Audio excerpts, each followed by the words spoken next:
thought this was Friday music. I just felt like I needed some Friday vibes on Wednesday, truthfully. I'm just sitting here and I'm like, man, I need some juice. Kenny Omega was for you. Return of the Mac was for me. Now we're flowing. We're ready for RJ Jones. I'm excited. But I'd get it if it was Thursday. I'm 2 days, man. I'm really looking forward to it. What can I tell you? Just looking for the Cats to go out and just put the whooping on West Virginia on Friday. That's what I'm waiting for. Yeah, we'll have a short show on Friday. We're only on for an hour. But, of course, Friday is also when we put the wrap on Passport to Cabo, brought to you by BriggsAuto.com. Somebody is winning an 8-day, 7-night trip for two to a beachfront condo, Cabo San Lucas, Mexico. Hey, if you're an instant finalist and you've not filled out your paperwork, you have until about right now, you have about another 24 hours to get that done. So you can possibly be winning a trip to Mexico on Friday at Briggs Auto Lane off Fort Riley Boulevard. And if you're not an instant finalist, still come out and hang out with us. There's going to be food trucks, ice cream, and we're still giving away other prizes. Yeah. We have a ton of stuff. The only thing we don't have a lot of, chairs. Don't have a lot of chairs. So you got to make sure you bring your own. Yeah, bring your own chair, but it's still going to be a fantastic time. And we're out there from 3 to 6 tomorrow for the wrap on Passport to Cabo, and again, it's going to be at Briggs Auto Lane. And by the way, go get you a 2023 Nissan. Troy and I were talking about those cars that they have on special right now, those 2023 Nissans. Those things are sharp. I've been looking to upgrade. Troy's really thinking about upgrading, and he keeps talking about those cars, so he got me to go look at them. And I'm like, dude, I hear what you're saying. Yeah. So obviously we have a show from 4 to 5, so we want to try to get out there early for the party and check out what they got. I might be buying a car on Friday. Yeah, I was like, I know our boss went out there and bought a car a couple months back. So that's true. It's running true in this building right now. And it's a pretty sweet car. It is. It is pretty slick. It looks very it looks like a very sportsy car. It is a very sporty sedan. I will agree with you on that.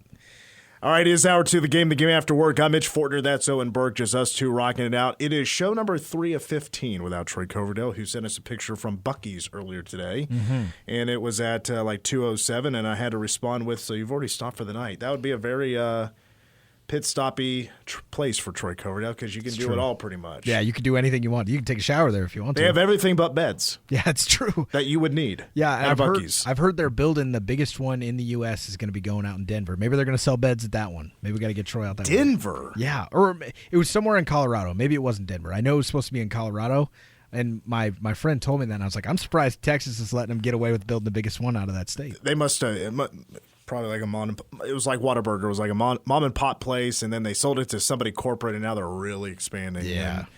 Because where else is getting one? Is Missouri getting one? Maybe. Or already got one? I don't remember. Yeah, it's something like that. Bring one to Wichita. Bring one to Manhattan. I don't know. Like, Buc-ee's just feels like it's more special when it's regional. That's true, and if you travel like us once in a while, you get to go to one every couple of years. Yep. I'll be going to one every once in a while whenever I get down there. But it's like every time I go there, I've never been with Kellis, but I've been with other people that love Buc-ee's, and I know Kellis Robinette loves Buc-ee's. Like, when we go with those kind of people, we go and then we hang out. You're just hanging out at Buc-ee's. Like, there's a lot going on, obviously. Yeah. But it's almost like an amusement park it's the amusement park of convenience stores. It is. It is the amusement park of gas station. There's a little, like, when the guy cuts up the brisket, it's a whole show. And yeah, it is. I've never felt goofier than talking to a cashier and said, yeah, can I get 40 on pump 77, please? Oh, yeah. There is tons of gas pumps. When you do that, look back at the pump, number, you're looking back 7 or 8 times just to make sure. Just to make sure you got it right. Because if you mess that up, it's like a 1 in 80 chance out there. Yeah, it's a 1 in 80 chance. And a good 30 to 40 foot walk to go correct the mistake. Listen, before the break, I wanted to I gave this little tease here. I want to give a shout out to a former local student athlete because this is another really awesome honor.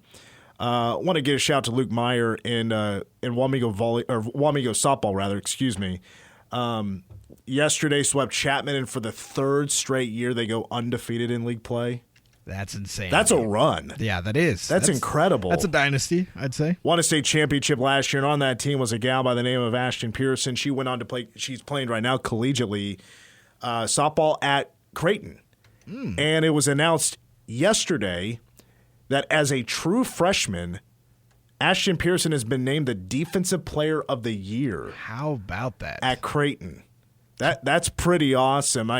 See if I get this pulled up here real quick because I talked about it earlier this morning. She had a perfect fielding percentage, 38 putouts, 48 assists, and she turned 5 double plays in conference play. Heck yeah. That's what I'm talking about. She's the first true freshman to ever win the award. That's sick. Big time honor. Shout out to the Wamego Red Raiders. As much of a Clay Center guy as I am, that I'll give a shout out to the Red Raider, and congratulations to Ashton Pearson, former Red Raider, now a Blue Jay up there in Omaha, getting those flowers.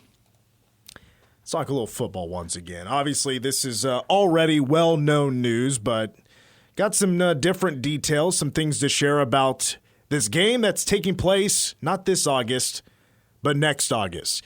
It is Farmageddon across the pond, abroad. In Dublin, Ireland, the Aer Lingus College Football Classic will feature K-State and Iowa State August 23rd of 2025. I've learned a couple of details about this game, and I just wanted to share with everybody and just kind of get an idea, once again, of how people are feeling about this. Because, of course, this will once again mean in back-to-back seasons, K-State will only have 6 games at Bill Snyder Family Stadium, which is, of course, what Gene Taylor and company thought about when they were making these decisions. But this is just too good of a deal to pass up. A part of that is because K-State's going to get paid about $2.25 million to go play this game over in Ireland. That's pretty good money. Yeah, it's pretty solid. I'd give up a home game for that. I don't know of a whole lot of programs that would pass up that kind of money to go play a game like that. What an opportunity it is for the exposure. That's been plenty talked about. So, in this year, College Game Day will be doing a Week 0 broadcast in Dublin. That's sick. And that's Florida State and Georgia Tech. And I got to thinking about this a little bit. I was like, the Irish have been they've been having these games for a while. Now it's a every year thing. It's before a couple of years ago when it was Nebraska and Northwestern, they've had games over there before. Notre Dame's played over there a number of times. But K-State and Iowa State get their first crack at playing for the Irish fans. But, of course, there'll be a lot of K-State and Iowa State fans there as well. But I think they're really starved for some live football, as in American football. Mm-hmm. 2 years ago, it was Nebraska and Northwestern, Big Ten game, Week 0. And, yeah, the game was close, but both of those teams stunk. They're 2 terrible teams. So many mistakes in that game. And the best part about it was Nebraska lost. Yeah, obviously. Last year was a snoozer. Notre Dame crushed Navy. Yeah, that's a setup of a matchup. The most entertaining part about the game was the beer issues in the concession stands on one side of the stadium. I can't remember what it was. Either they didn't have any beer or they were having trouble with the internet and transactions and people can pay for it or something like that. I can't remember what it was. But there were problems. That's a national emergency over there. Yeah, at Aviva Stadium there in Dublin. Yeah. This is an opportunity for those folks over there to, get some real football. Yeah, and they're going to see a rivalry. They're going to see a high-powered offense and a very storied rivalry. Well, what an opportunity it is for the Big 12 to showcase, a blue blood. Ireland hasn't had a blue blood yet. You could say Notre Dame, maybe 40 years ago. Yeah. This is new blue blood. I refuse to recognize them until they're part of a conference. As in the last 30 years. Yeah. Blue blood. Yeah.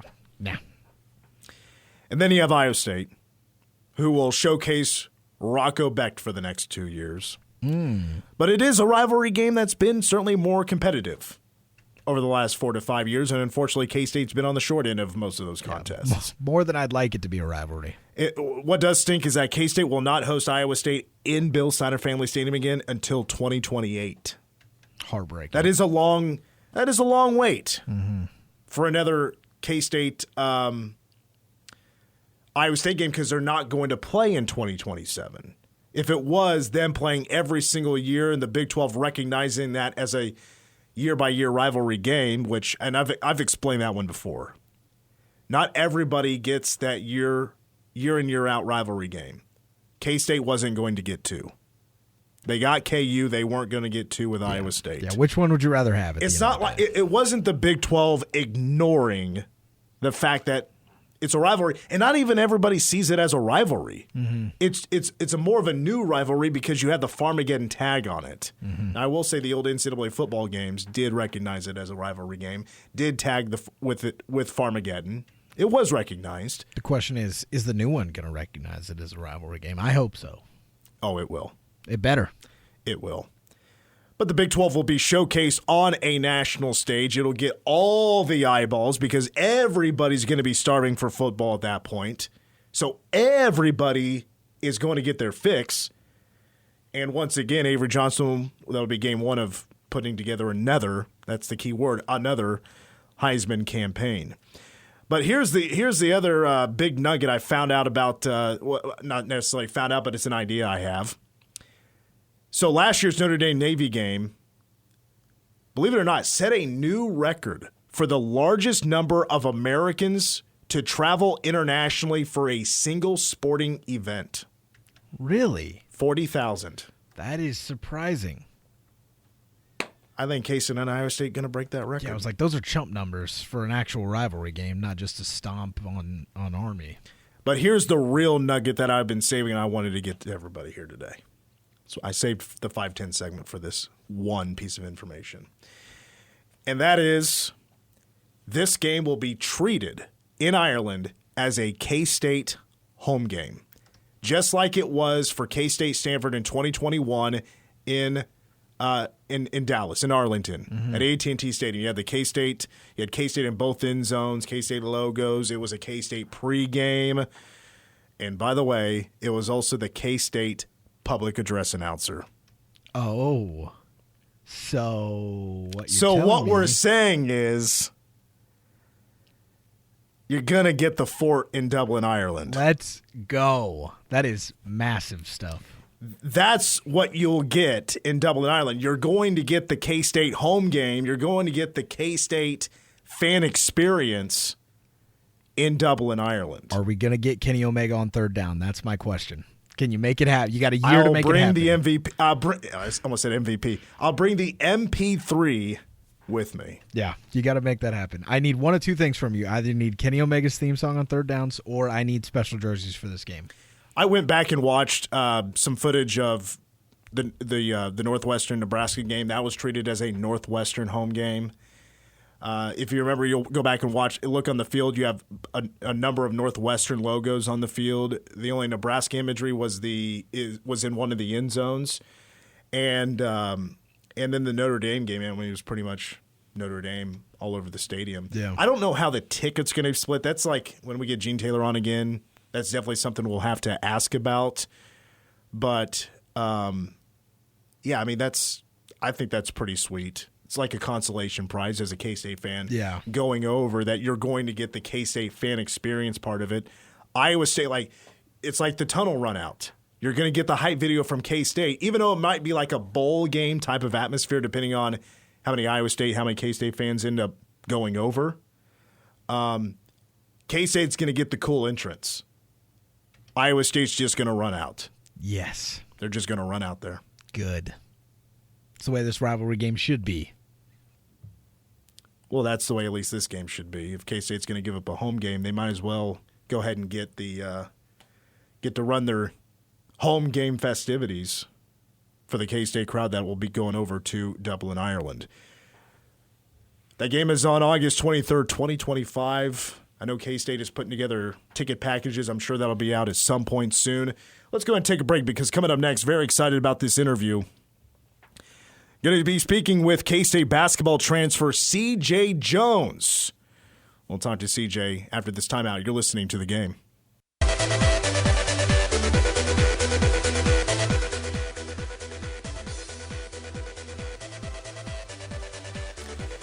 We're back on The Game. Mitch Fortner and Owen Burke. And no, I will not be using an Irish accent when announcing in Dublin, Ireland next August. Are you kidding me? That'll get my butt kicked as soon as I leave the stadium. That's true, yeah. You might get jumped on the way out. Talk about being disrespectful. All right.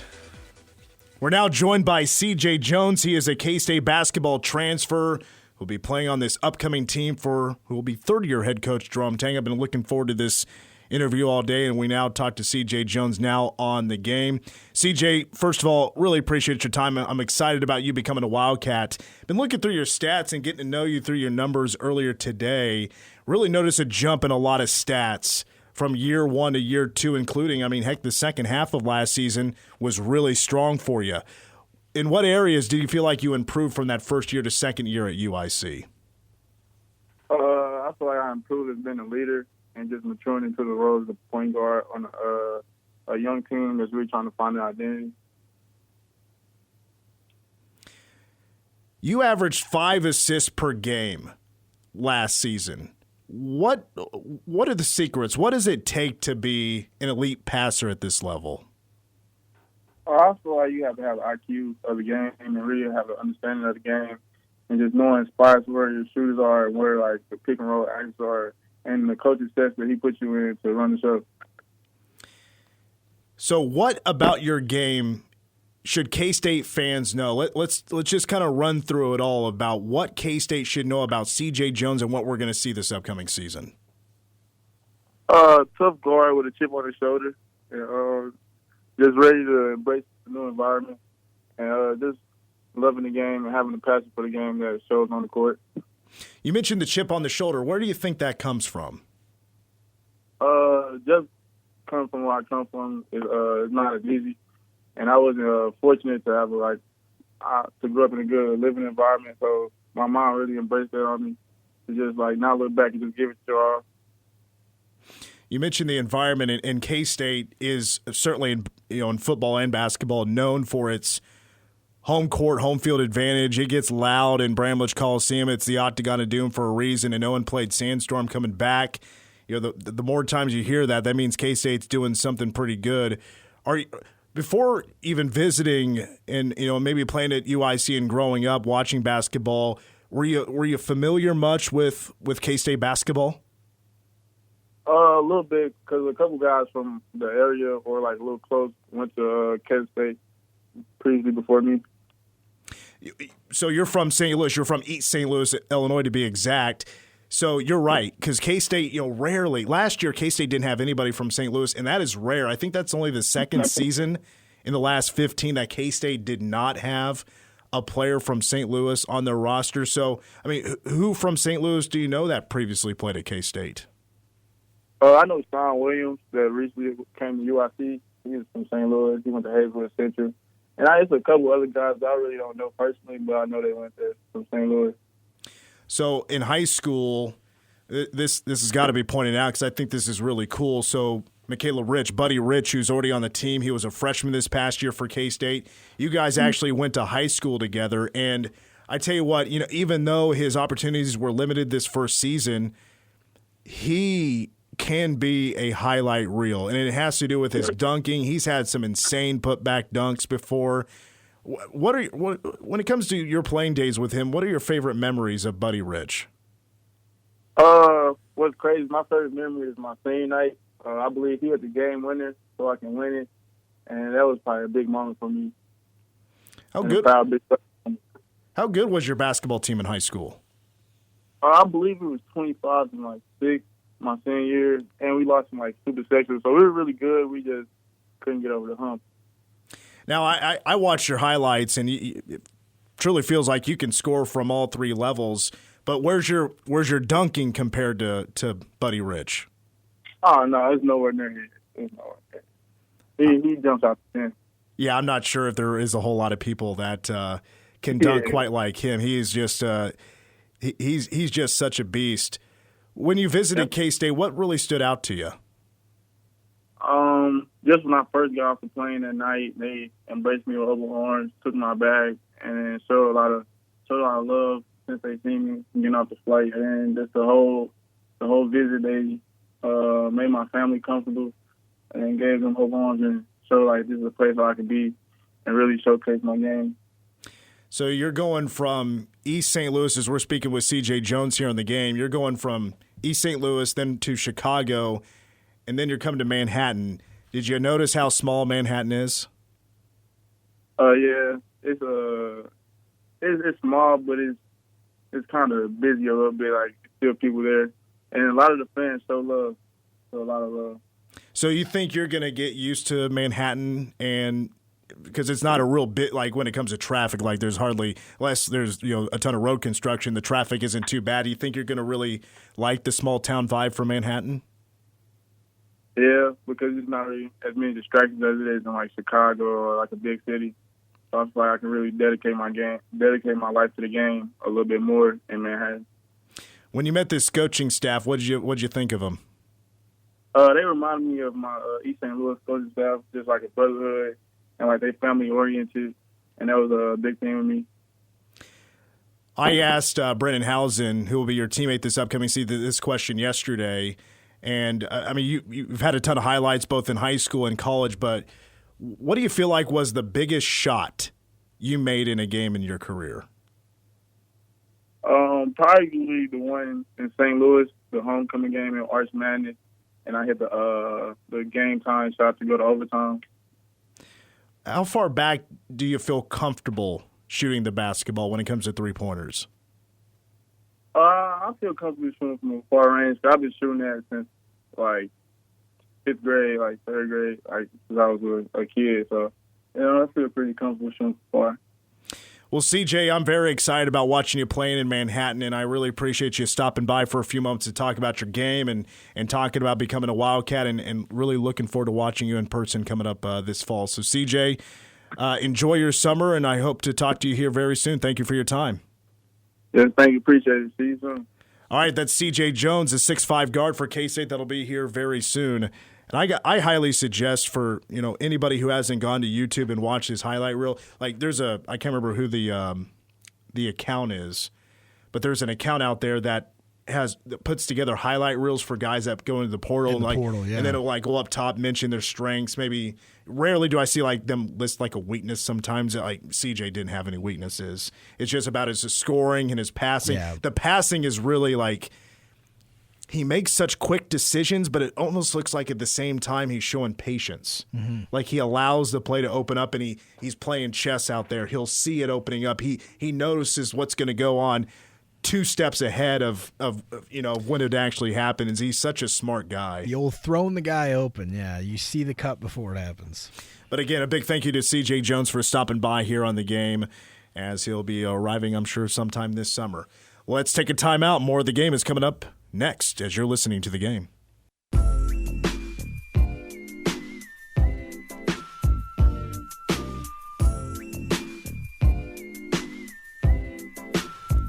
Well, I was just sent a pretty cool tweet in the Twitter messaging thing. Let's not say NCAA. Let's say EA Sports College Football 25 is now showing up on shelves in GameStops. The old pre-order cases. Yeah, so the game's not out yet, but it's the pre-order cases, which I don't know if anywhere else you can pre-order yet. Pre-ordering is not necessary. That's just a way for these places to. This may be the game. Cash. This may be the game where it's necessary. Well, most people will just buy it online. True, yeah. Just download it. I'm going to buy the digital version. My PS5 doesn't have a disc drive, so. Well, I have the Xbox Series X, and it does have a disc drive, so I will buy a physical copy. There you go. And I remember it was, I think they said a couple of weeks ago, so they're going to have multiple athletes on the cover, and I've been very open about this. There's not much this summer. I'm excited for more. So I'll list it out for you here. Number 1 is Lindsay's birthday trip. 2 is NCAA. God dang, I did it again. NCAA is not a part of the title, and I got to stop saying it. It's the old title. EA Sports College Football 25. I actually don't think I knew that NCAA wasn't in the title till just now. No, because they can kick rocks. I would agree with you. I think that about the NCAA a lot. Do you think the NCAA would be a part of a video game that's just all willy-nilly about NIL? Oh, you think that plays by their own rules? What do you want to pay the players or something? We're not putting our name. It's not by their own rules. Yeah. It's by government rules. But yes, with allowed name, image, and likeness, well on display. There's no way the NCAA would have their name on something like that. So, Yeah, but I just get it's habit because all the other games did. So say that there's 3 guys that are going to be on the cover of this game. What is your wish list? Are you going past? Are you going current? Are you going both? Well, I would go current. Okay. I'm not a fan of putting old school players on covers. I'm okay with it this time since we've missed 11 years of guys being on covers. Like, we've had a lot of great college athletes in the last 11 years that should have been on a cover. Like, I think Johnny Manziel, like, is a big name that I think would have been on a cover for sure. But give me a couple guys that are coming to your head that you're like current players that should be on this cover. Well, Avery Johnson, obviously. DJ Giddens. I wish they would do the old regional covers like they used to. I think 2K13 is the last major release I remember. So that. the cover will feature a bunch of different a bunch of student athletes. It'll be one from basically every major conference, and it's going to be all different positions. And I actually got an argument about this because I was like, man, if it was if the Big 12 got quarterback, man, I'd be upset if it was Jalen Daniels because it definitely shouldn't be Jalen Daniels. But I could see just a fast one being pulled like that. And it was like, well, that'll be Shadur Sanders. I'm like, well, so Shadur Sanders, if they're going to go quarterback for obviously they will for one of the conferences, it's got to be one of the Heisman favorites. True. Very true. And that would be Carson Beck or Quinn Ewers. Yeah, and you're talking those are 2 players that'll be from the SEC because Texas is going to the SEC. Mm-hmm. And so all the other positions and all the other conferences will have to go in another direction besides quarterback. You see Dylan Edwards out there for the Big 12? Could you see that, you think? I would rather it be DJ Giddens.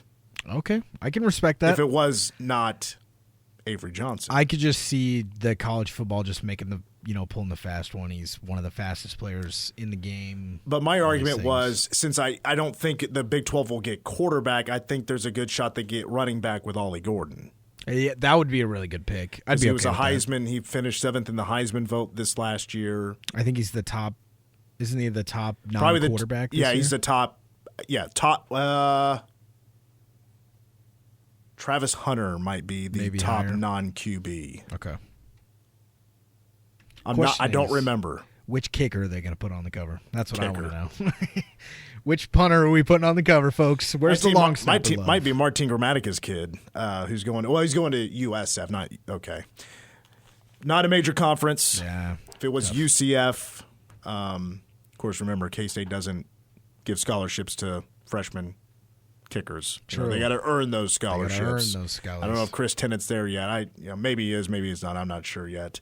But anyway, by the way, how about Heartland College Sports? They just put out their Big 12 football power rankings post-spring for the 2024 season. And your K-State Wildcats at the top of the list at number 1. Utah 2, Oklahoma State 3. How about Iowa State at number 4? Shout out to Heartland. How about it? Where's Colorado at there? Number 11. How about it? UCF 5, getting more of that KJ Jefferson pump. Arizona 6. I would not put Arizona that low. KU at 7. West Virginia 8. Texas Tech 9. TCU 10. Colorado 11. Baylor 12. BYU 13. Arizona State 14. Cincinnati 15. Houston 16. I don't really have a whole lot of problem with that. Definitely. Other than Arizona should be higher. I would put them at 4. Drop Iowa State. Drop UCF a little bit. I would KU. I'm fine with KU at 7. Fine with KU at 7. Definitely a better than the quarterback list we looked at yesterday. That's for sure. But K-State at number 1, Utah 2. I think that could very well be your Big 12 championship game. I'd be perfectly okay with that.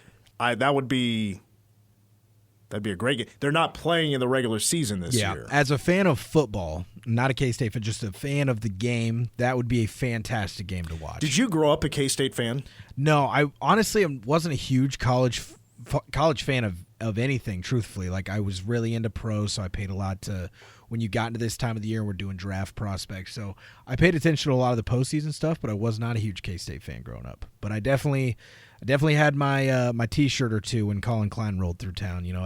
Colin Klein was your boy. Yeah, I was like, well, every kid that likes sports but maybe doesn't have a team for that sport, whenever that team, I had a Royals T-shirt way back in 2015, obviously. So when I wasn't a baseball fan, so I think it was. Maybe it was the Fiesta Bowl year when they went against Oregon. I bought a couple T-shirts that year. But yeah, so not a fan, but a bandwagon fan, I'd say. Yeah. Hey, listen. As a bandwagon Royals fan, I get it. Hey, yeah, sometimes you just got to strike when the iron's hot. I'm feeling pretty good about my team. Yeah. Right now, they're doing pretty well. The starting pitching has been phenomenal. Growing up in Derby, was there a lot of Oklahoma fans in your school? Not really. I felt like I dealt with a lot of KU fans more than anything because just as most high schoolers go, they're like they want to support a winner, and they were pretty dang good at basketball, and they still are pretty good at basketball. So everyone's like, "Well, I'm a KU fan." So I almost didn't wear K-State stuff. God, those are they're the worst. The people that root for K-State in football and then they're KU fans for basketball. Yes. Are the worst. The worst. Sorry. Just tell me you don't like sports. That's okay. It's okay to not like sports. And the ones that are like, oh, I love Alabama in football, and I'm a huge Duke fan in basketball, you're a joke. Yeah. A joke. Yeah. That'll be a person I never take seriously when it comes to opinions about sports. Yeah, I can't take I would agree with you on that. Yeah. And I would say that this combination comes into that same territory, but I can be proven out of it is if you're a Yankees fan and a Cowboys fan, I think those two fan bases. That's like the cliche thing, like of when you're making fun of a Cowboys fan, and well, at least the Yankees season's coming up, exactly. Stuff like that, So like that one's not as bad because I don't take that opinion seriously until I talk to him, and I'm like, okay, this guy just has two unfortunate teams he follows, but he still knows what he's talking about at least, So that one's not as bad, but yeah, the old KU basketball, K-State football, I was never a fan of that. But what I've noticed, like, for those that root for K-State football and then KU basketball, I've noticed that they're honestly probably not the biggest sports fans. That's exactly what I've noticed. But that actually makes it more irritating for me. It hurts my feelings more. Because it's like I'm obviously I'm highly invested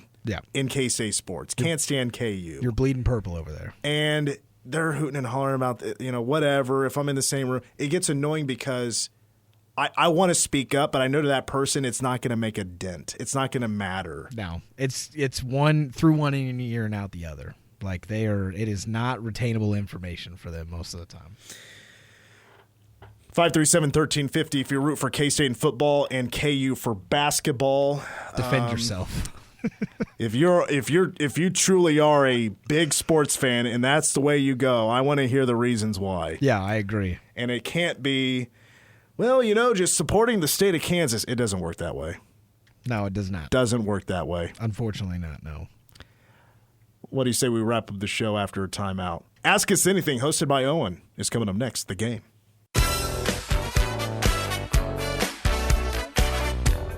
Welcome back into The Game. I'm Owen, he's Mitch, and I'm going to ask this guy some questions. So, my first question for you today is, do you have any big traditions in your family? Anything that you're doing year to year, whether it's with your parents, maybe it's the whole family, cousins included? What do you got? You got any family traditions? It's nothing that we do that would be different from other people's traditions. Yeah, that's fair. I mean, the boring traditions are still traditions. They're fun. So, there is one thing that we did one time, and I wish we did it every year for Christmas.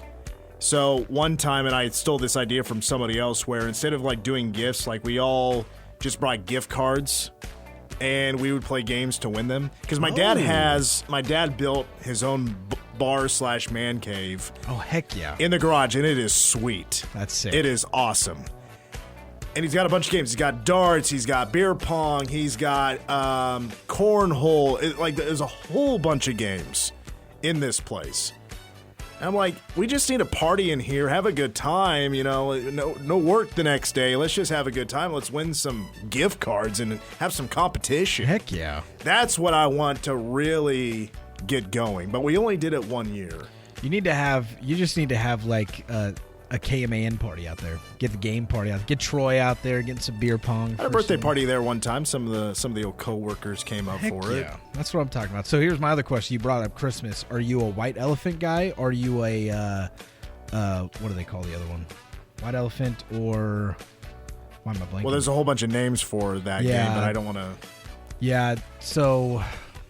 Or Secret Santa. That's what I want. Secret Santa or White Elephant. Are you? Which one are you a fan of? Actually, I think I'm more of a Secret Santa guy. I just like the mystery behind it, but I'm not. I've talked about this a bunch. Maybe not with you, but when it comes to like traditional gift giving for Christmas, I couldn't be less of a fan of it. Really? Especially adult to adult. Okay. You're trading money. Yeah, it's true. There's a lot of pressure. Let's just not do that anymore, unless we want to do like a Secret Santa thing. That can be fun. Yeah, I do prefer Secret Santa because I'd like a gift that was bought for me, not just like, hey, hopefully one of my 20 friends here likes whatever they're gonna get. But like, I see Aunt Roberta once a year. I don't need to get her a gift. She doesn't need to get me anything. Let's agree skip with that. Let's just have family time. Let's eat. Let's have some drinks, and let's have a good time. But yeah, I mean, the quality time is what we're here for, right? Is just sit around, do nothing for a whole afternoon except spend time with each other. That's what the holidays should be. So, what about you? Do you have a tradition?